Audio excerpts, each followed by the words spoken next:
Que Dieu vous bénisse. C'est avec une immense joie que j'ai le plaisir de vous accueillir à nouveau sur notre chaîne YouTube. Tout est possible avec Jésus TV. Si tu es là, tu me donnes le meilleur des Amen. Je ne t'entends pas, le meilleur des Amen. Alléluia, que tu sois en train de faire un jogging, que tu sois au volant de ta voiture ou que tu sois concentré chez toi en train d'écouter cette prédication. Je suis convaincu, Amen, que le Seigneur a un mot pour toi. Est-ce que tu le crois ? Gloire à Jésus. Donc aujourd'hui, c'est notre troisième volet concernant la délivrance par rapport au peuple de Dieu, ce que l'on doit vivre et ce que l'on doit faire vivre. Je vous ai expliqué dans les 2 sessions précédentes que la délivrance dans la vie de Dieu n'est pas une option, que ce soit pour notre vie personnelle ou que ce soit pour la faire vivre avec des autres. La délivrance, c'est véritablement un héritage dans lequel les enfants de Dieu doivent marcher, apprendre les mécanismes, qu'est-ce qui ne doit pas être fait, qu'est-ce qui doit être fait. Alors, on avait vu ensemble donc tout un panel de versets bibliques parce que c'est important de permettre à la Bible de nous parler. Je n'ai pas entendu ? Amen, c'est bien. La Bible doit nous parler, nous enseigner parce qu'elle est utile pour plusieurs objectifs et on va le voir ensemble. Donc il y avait des hommes comme Joseph qui parlaient de la délivrance de l'Éternel, il y avait des hommes comme Moïse, le roi Saül, il y a eu des déclarations prophétiques pendant des moments d'adoration que l'homme selon le cœur de Dieu pouvait prophétiquement nous enseigner. Nous avons eu aussi beaucoup de psaumes, que ce soit des psaumes anonymes ou que ce soit d'autres personnes qui ont écrit. Et puis il y avait aussi forcément cette magnifique déclaration prophétique que Ésaïe nous a donnée sur Jésus, qui est notre libérateur et qui est celui qui nous fait marcher aussi dans la délivrance. Les hommes de l'Ancien Testament, sans être nés de nouveau, marchaient dans la délivrance en ayant conscience que Dieu était celui qui opérait par sa puissance et sa sagesse la libération. Et je vous ai dit à plusieurs reprises à combien plus forte raison, nous, aujourd'hui, nous sommes, je vais le définir comme ça, nous sommes plus que Moïse. Si à l'époque, Dieu disait à Moïse, je te fais Dieu sur Pharaon, à combien plus forte raison, aujourd'hui, l'Église doit comprendre que Dieu nous a fait Dieu sur notre difficulté en Christ. Ça veut dire qu'à travers l'œuvre de la croix, à travers le Saint-Esprit dans l'Église, Amen, je ne dois plus être un sujet de lamentation, je dois être un sujet de réjouissance lorsque les autres me voient et de dire « c'est ça que Dieu fait, je le veux. C'est ça que Dieu est capable de faire, je le veux. C'est ça un chrétien, je le veux aussi. » Alléluia. Une Église sans force, ce n'est pas la volonté de Dieu. Mais on a vu ensemble que lorsqu'on entre dans les connaissances, lorsqu'on entre dans la révélation de Dieu, et c'était la prédication juste avant, je vous ai expliqué que Jésus dit aux Juifs qui avaient cru que c'est important d'entendre et de mettre en pratique ce qui a été dit. Et sous ces 2 conditions-là, Jésus dira, vous serez réellement mes disciples, et à partir de là, vous connaîtrez la vérité. Il ne suffit pas de la dire, il faut la connaître, et vous serez réellement libres. Et lorsqu'on rentre justement dans cette dynamique, dans cette compréhension avec le Seigneur, c'est là qu'on va être confronté à ce qu'on appelle des esprits d'antichrist, les anti-choisis, les anti-chrétiens, les anti-onctions, les anti-guérisons, les anti-délivrances. Et ces esprits viennent justement pour essayer de paralyser ceux qui sont censés diffuser la volonté de Dieu. Mais ça ne sera pas ton cas, ni mon cas. Dans le nom de Jésus, reçois cette parole là où tu es. Amen. Gloire à Jésus. Donc, on avait vu aussi ensemble, et on avait amorcé le sujet qu'on va approcher aujourd'hui, que pour une délivrance pleine, complète et durable, je recommence, pleine, complète et durable, nous avons besoin de 5 éléments pour subsister. L'onction, on va lire les versets, la révélation, et ça c'est la conséquence de ta relation avec Dieu, les Écritures, donc c'est ta recherche personnelle dans ta méditation, parce que le Saint-Esprit ne peut pas te rappeler les choses que tu n'as pas emmagasinées en toi. D'accord ? Ce n'est pas quelque chose de nouveau, c'est quelque chose qui fait remonter. Ok ? C'est bon, on est ensemble ? la foi, donc c'est ce qu'on doit ajouter à la prière, c'est ce qu'on doit ajouter à notre demande, parce que si nous avons des demandes sans foi, c'est comme si que tu bois un verre d'eau sans eau. Et c'est pour ça que tu n'arriveras jamais à ne plus avoir soif. Et la parole, donc, qui est la proclamation, la déclaration, ou ce qu'on appelle aussi la réclamation. Ça va, on est ensemble ? Gloire à Jésus. Donc, premier point que nous allons approcher ensemble afin de pouvoir comprendre et vivre une délivrance pleine, complète et durable. Premier élément, c'est ce qu'on a défini comme étant l'onction. Alors l'onction, c'est un grand sujet. Moi, je ne vais pas m'étendre sur ces choses parce qu'il y a beaucoup d'hommes de Dieu qui ont écrit à ce sujet. Mais c'est vraiment pour vous faire comprendre, selon le livre des Hébreux, chapitre 1, à partir du verset 9, il dit « Tu as aimé la justice et tu as haï l'iniquité. » Ok ? Et en fait, si j'aime la justice, si j'aime la loi de Dieu et que j'haïs ce qui me pousse à désobéir à Dieu, il dit, c'est pourquoi, ô Dieu, ton Dieu t'a oint d'une huile de joie au-dessus de tous tes égaux.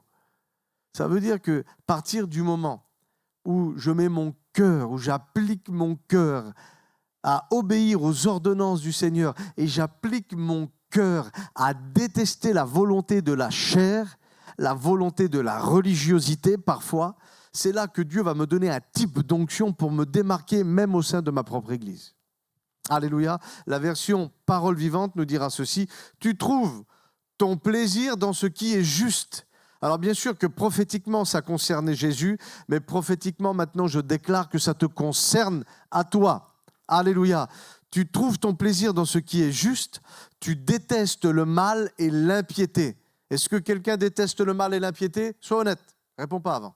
D'accord. Donc, demande à Dieu qui t'accorde la grâce de détester le mal et l'impiété. Alléluia. Et il dit, c'est pourquoi, ô Dieu, ton Dieu t'a oint et il t'a consacré roi. Amen.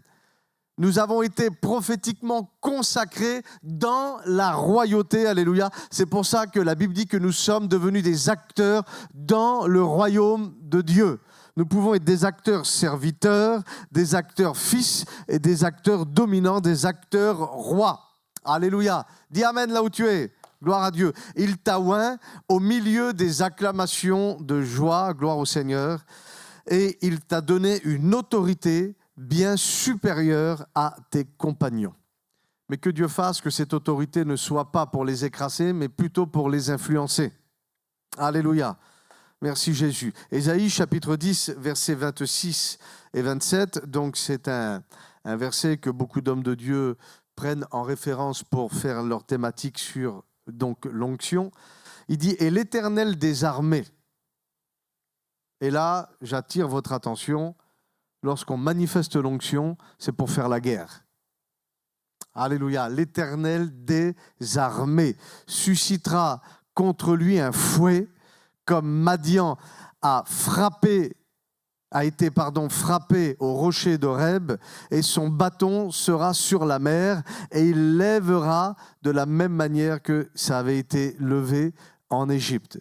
Donc, en fait, il y a des choses spirituelles qui sont en train de se passer dans le monde naturel parce qu'il y a une manifestation de Dieu qui passe par le pouvoir de l'onction qui va briser certaines choses et ouvrir le chemin, amen, pour que la volonté de Dieu soit diffusée. Ça va? Je t'ai pas perdu? Alléluia. Si je t'ai perdu, tu mets en arrière, tu remets en avant, tu vas te comprendre. Il arrivera en ce jour-là que son fardeau sera ôté au-dessus de son épaule. Voilà l'objectif lorsqu'on se lève comme étant des conquérants, des guerriers, qu'on se rappelle ce que Dieu a fait à l'époque de Madian, ce que Dieu a fait à l'époque de Moïse où le bâton avait été élevé et où justement les Égyptiens ont été brisés, cassés et humiliés. Il dit, il arrivera en ce jour que son fardeau sera ôté de dessus ton épaule et son joug au-dessus de ton cou. Et c'est là qu'il dit que le joug sera détruit, amen, à cause de l'onction. Amen. Que Dieu t'accorde cette révélation, que tu puisses être un homme qui aime, alléluia, la volonté de Dieu et qui haïsse la volonté de la chair, afin que cette onction que Dieu t'a donnée, tu puisses la manifester comme étant une arme de destruction massive pour l'œuvre des ténèbres. Alléluia. Une destruction massive pour l'œuvre des ténèbres, que c'était au niveau de ton intelligence, au niveau de ta famille, au niveau de ta destinée, cette onction, alléluia, fera la guerre aux puissances des ténèbres. 1 Jean chapitre 2, verset 27, l'apôtre de l'amour parle de l'onction. Alléluia. On peut être dans l'amour et faire la guerre aux puissances des ténèbres. Pour vous, l'onction que vous avez reçue de lui demeure en vous et vous n'avez pas besoin qu'on vous enseigne. Pourquoi ? Parce que l'onction, amen, c'est elle qui vient vous enseigner toutes choses. Je ne sais pas si vous réalisez le privilège que nous avons d'être nés dans cette époque où cette onction, on peut la manifester de manière régulière. On voit des hommes dans l'Ancien Testament avoir manifesté l'onction une fois dans toute leur vie. Dans un peuple choisi, une tribu choisie, il y en avait 1, 2, 3, 4, quelques-uns. Alors que là, aujourd'hui, grâce à Christ, et nous l'avons vu dans les prédications précédentes, l'Esprit du Seigneur est sur moi. Ça, c'est l'onction. L'Esprit du Seigneur est sur moi et il m'a oint pour. Il m'a donné l'onction pour. Donc, je peux avoir l'Esprit du Seigneur parce que j'aime la justice, j'haïs l'iniquité. Je suis mis au milieu de mon peuple comme étant quelqu'un qui a été élevé pour faire la guerre, alléluia, aux puissances des ténèbres. Je me rappelle qu'il y a des hommes dans l'Ancien Testament de manière ponctuelle qui l'ont vécu. Mais moi, je peux la vivre de manière perpétuelle, alléluia. Et il dit que cette onction, elle vous enseignera toute chose, ce qui est véritable et à quel point cette onction n'est pas un mensonge. Donc, demeurez en lui selon les enseignements que cette onction, amen, va vous donner. Gloire à Jésus, que Dieu vous bénisse, qu'il vous accorde cette inspiration et cette révélation, alléluia, dans le nom de Jésus.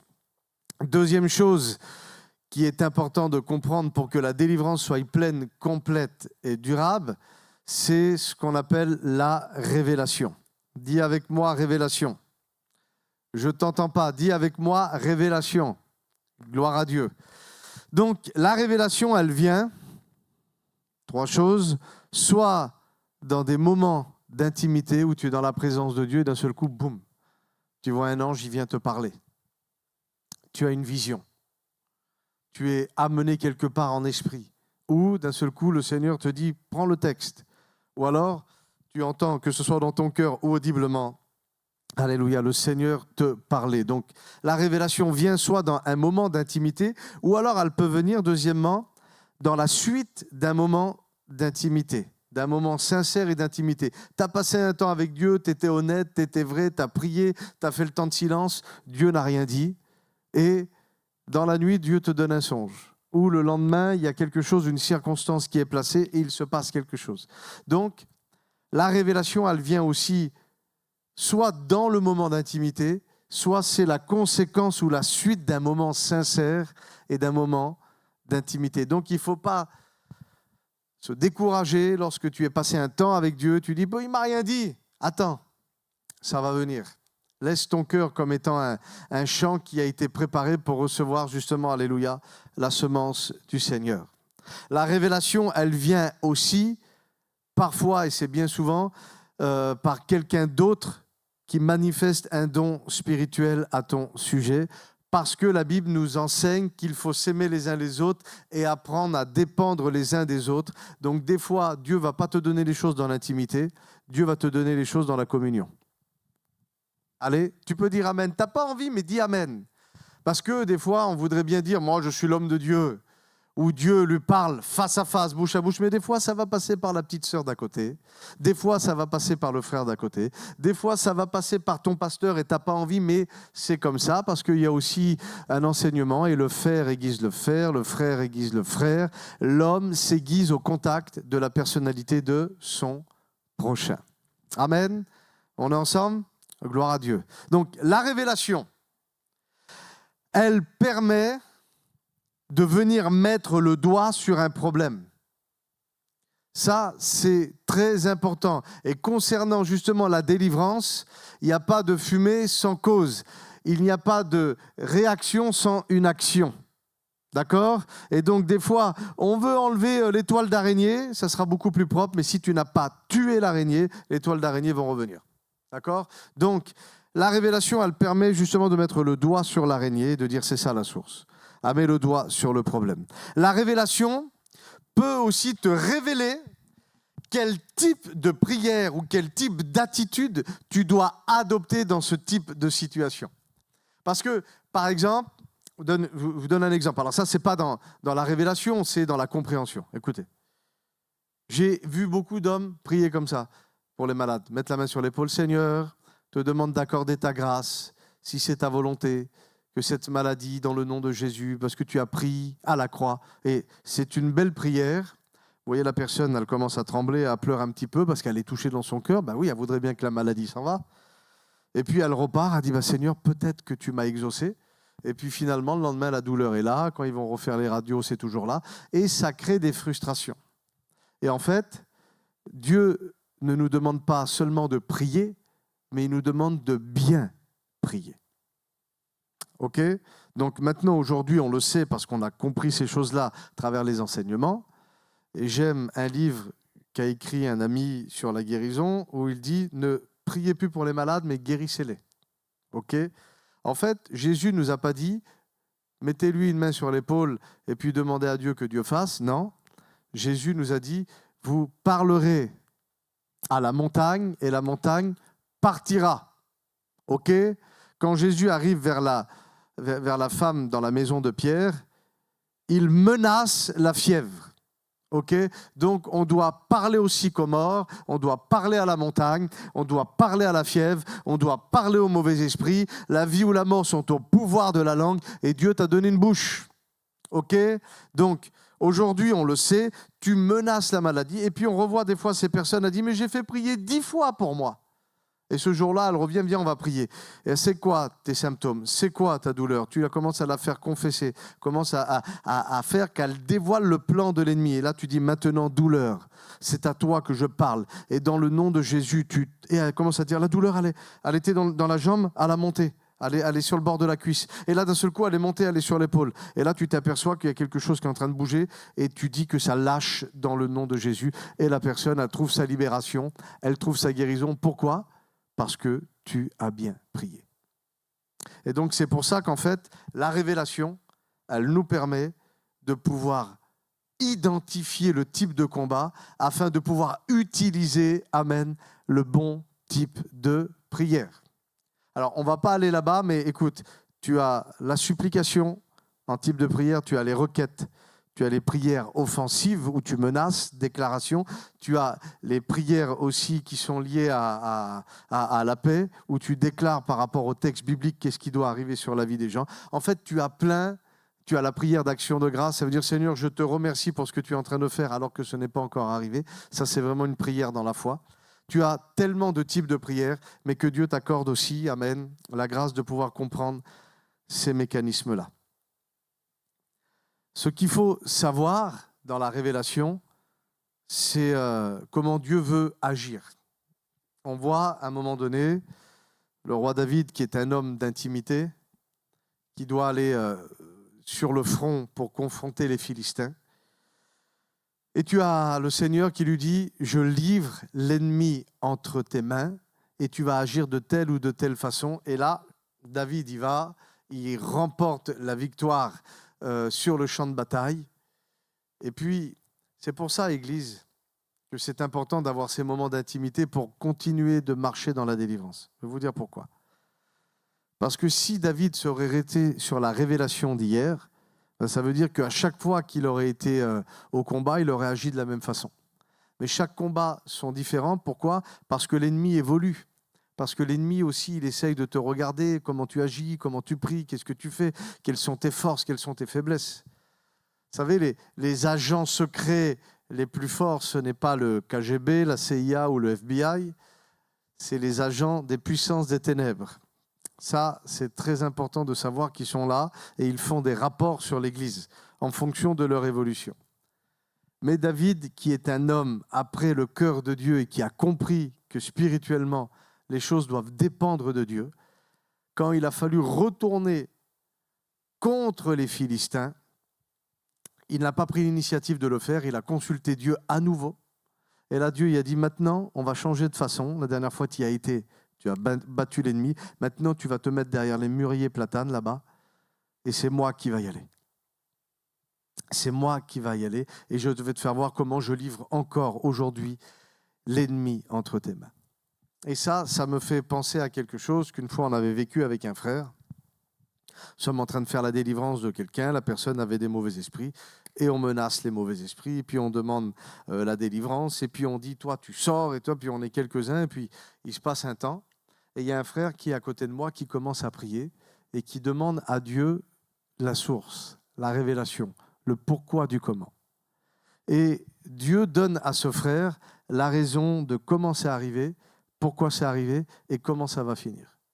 Et donc le frère vient vers cette personne-là, il nous fait arrêter et il commence à dire, voilà ce que le Saint-Esprit m'a dit, révélation, comme ça, comme ça, comme ça.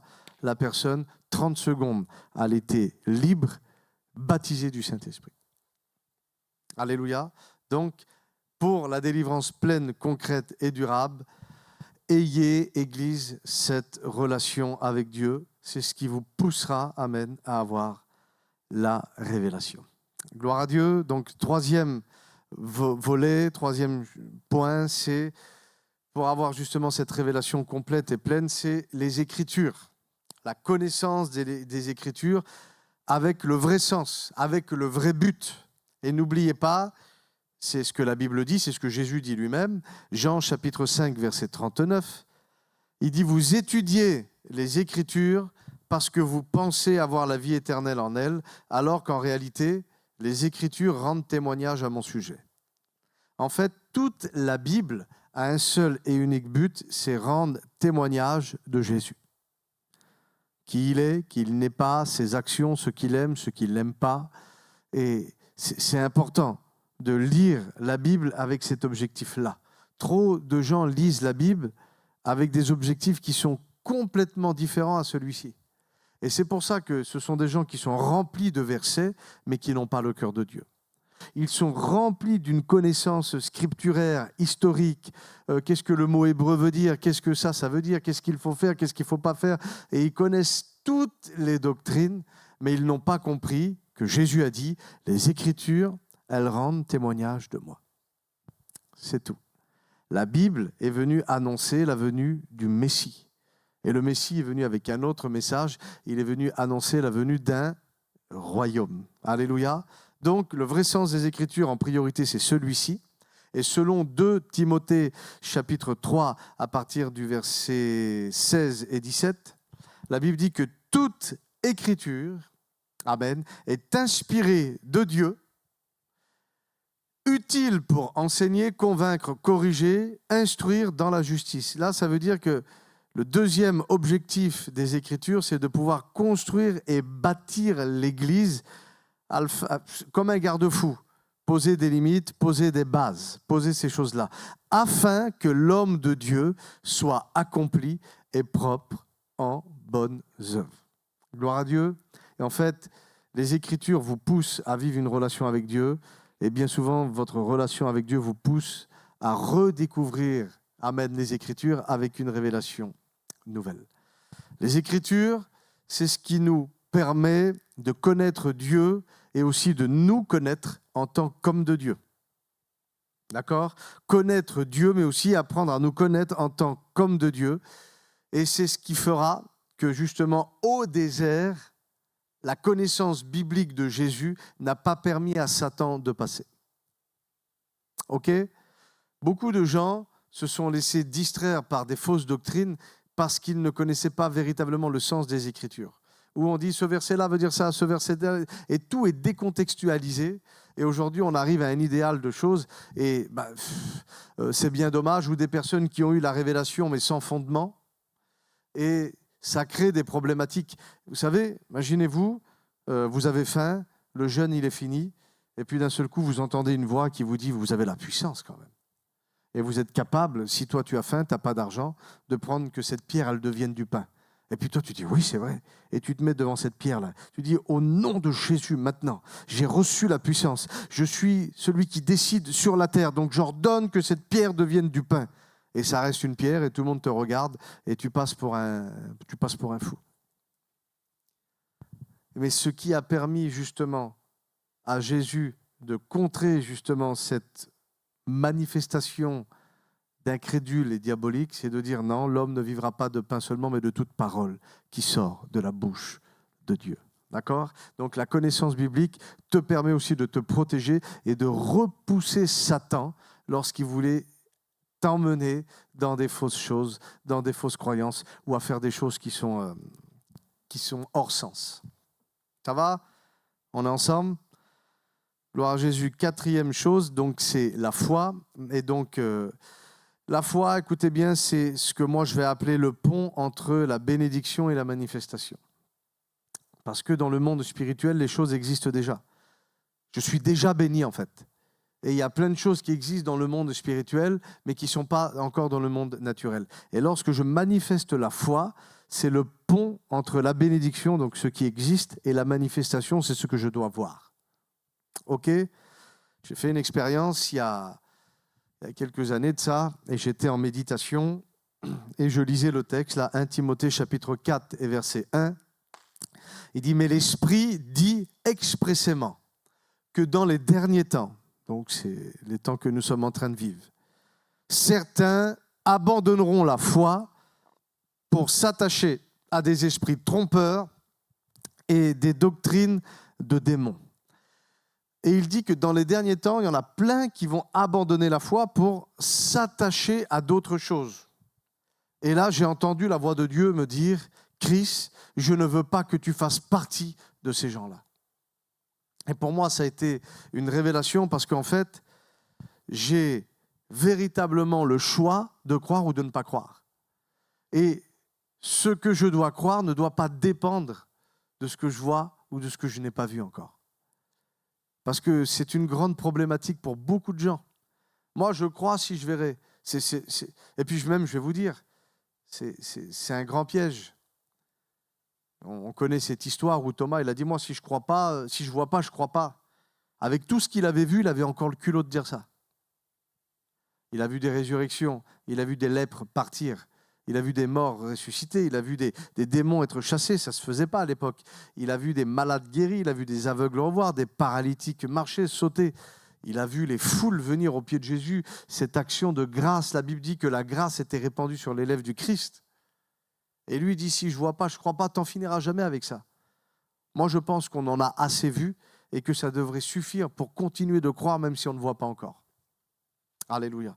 Que Dieu t'accorde cette inspiration, amen, et cette révélation. Tout doit avoir un rapport à la foi. Priorité, il dit, Jésus dira, lorsque je reviendrai, trouverai-je la foi ? Pour avoir la vie éternelle, il faut croire. Celui qui croira, alléluia, se baptisera, celui-là sera sauvé. Il dit, car Dieu a tant aimé le monde qu'il a donné son Fils afin que quiconque croit puisse être au bénéfice, amen, de la vie éternelle. Jésus dira, ta foi t'a guéri, ta foi t'a sauvé, ta foi t'a libéré. Il va même dire à un moment donné, même en Israël, je n'ai pas trouvé un homme avec une foi aussi grande. Et Jésus était dans l'admiration d'un homme qui manifestait la foi. Ta foi te permet d'être exaucé, mais elle te permet aussi de réjouir le cœur de Dieu. Ah, tu n'as pas dit amen. Ta foi te permet d'être béni et exaucé, mais elle te permet aussi de réjouir le cœur de Dieu. Que Dieu fasse de toi quelqu'un qui se réjouisse, alléluia, que Dieu se réjouisse, amen, en te regardant parce que tu libères justement cette foi.